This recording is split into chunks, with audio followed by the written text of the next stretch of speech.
Assalamualaikum warahmatullahi wabarakatuh. Nama saya Indra Vita Nuri Ayu dari kelas 9E MTSN 1 Tulungagung ingin melakukan ujian penggalang rakit. Ujian yang pertama adalah mengikuti acara-acara keagamaan sesuai dengan agamanya.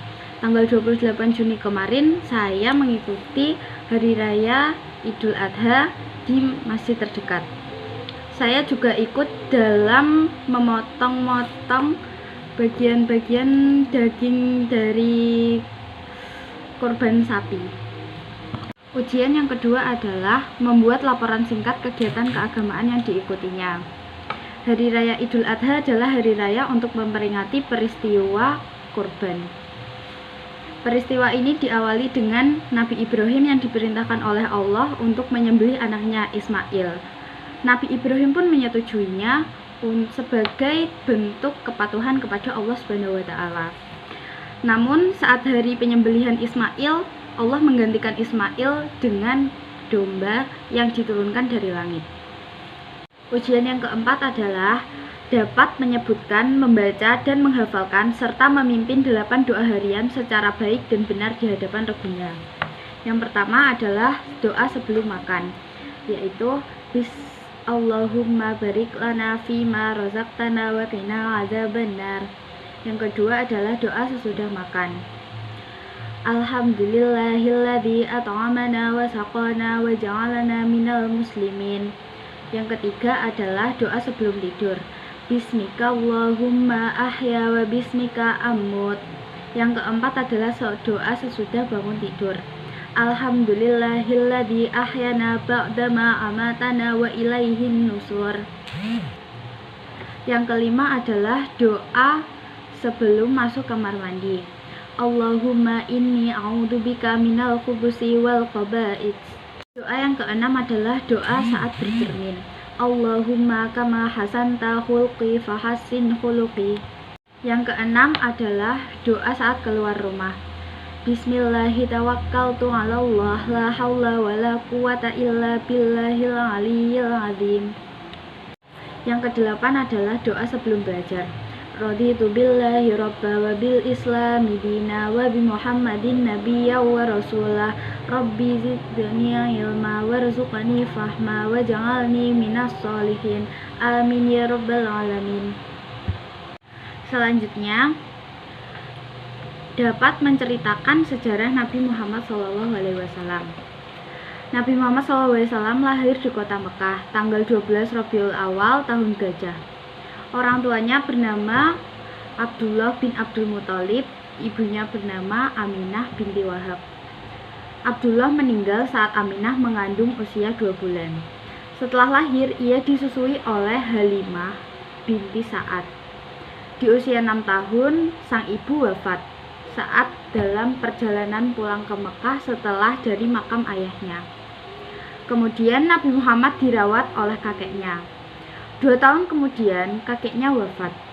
Setelahnya ia dirawat oleh Abu Thalib, pamannya. Nabi Muhammad pun sering ikut berdagang bersama Abdul Muthalib ke Syam dengan pamannya. Tumbuh dewasa, Rasulullah menikahi Siti Khadijah yang berumur 40 tahun, sedangkan ia berumur 25 tahun. Saat berumur 40 tahun, Rasulullah mendapatkan wahyu di Gua Hira. Ia pun melakukan dakwah secara sembunyi-sembunyi awalnya. Namun akhirnya ia dapat mengumpulkan umat muslim yang lumayan banyak. Nabi Muhammad wafat saat berusia 63 tahun karena sakit. Ujian nomor 6 adalah dapat menyebutkan ciri-ciri pengendalian emosi diri. Yang pertama adalah berpikir dan bersifat positif. Yang kedua, menghindari situasi yang dapat memunculkan emosi negatif. Yang ketiga, melakukan aktivitas yang menyenangkan. Nomor 4, mengenal emosi. Yang kelima, melampiaskan emosi dengan cara yang benar dan baik.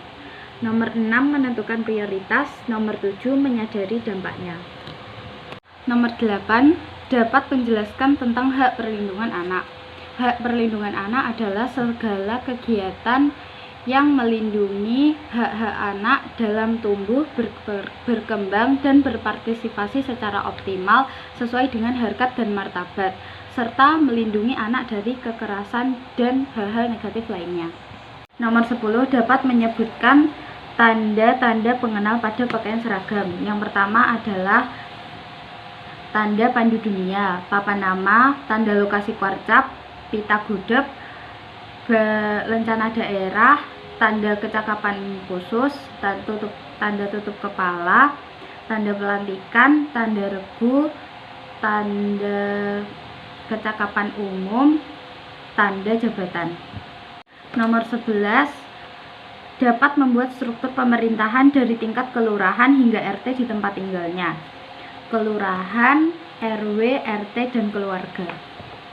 Nomor 12 dapat menjelaskan nilai-nilai yang terkandung dalam Satya dan Dharma Pramuka Penggalang. Trisatya berasal dari kata tri yang berarti 3 dan satya yang berarti kesetiaan.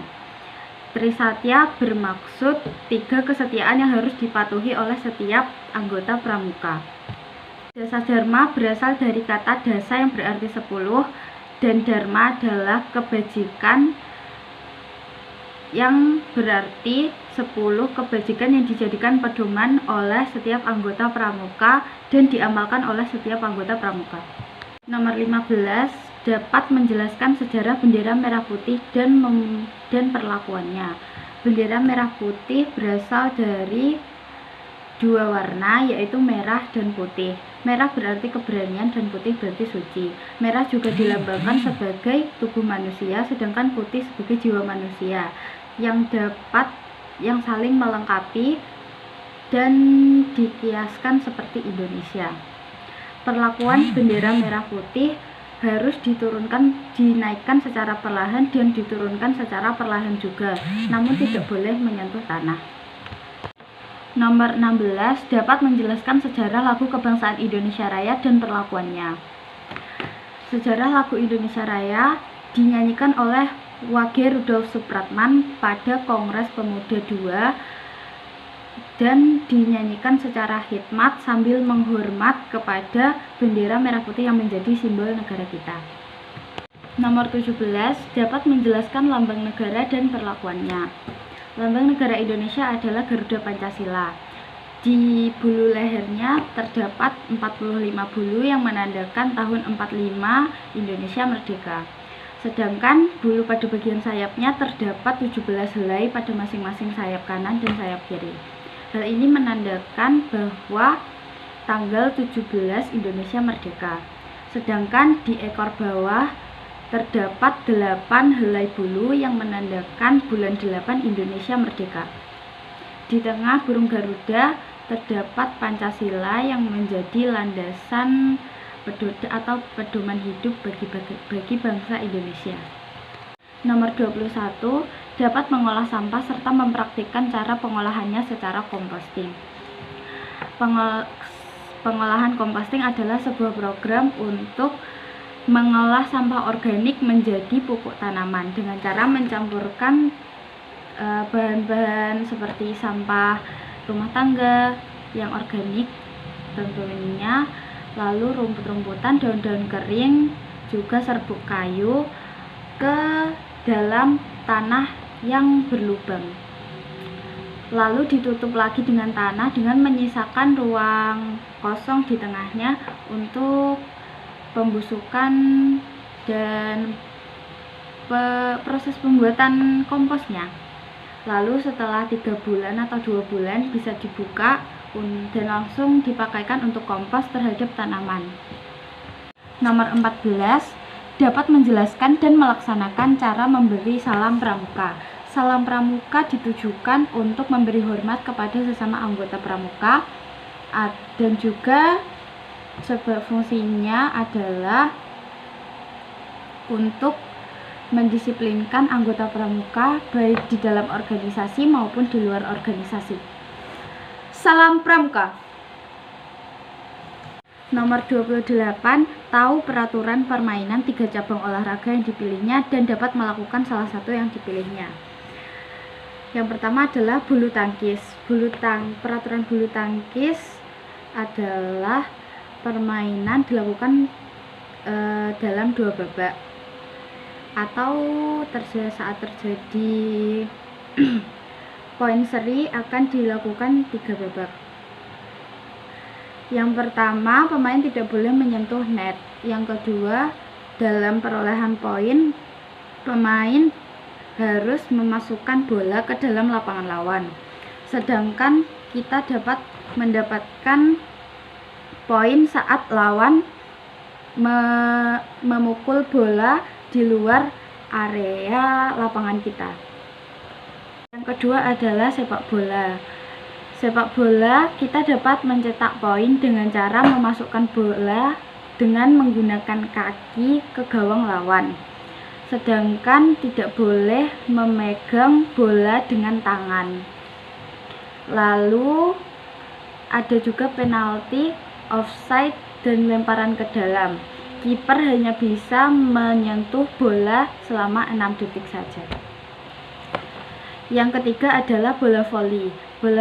Kita memainkan bola voli juga sama seperti peraturan bola voli, hampir sama dengan bulu tangkis, namun bedanya memakai bola besar dan dimainkan menggunakan tangan.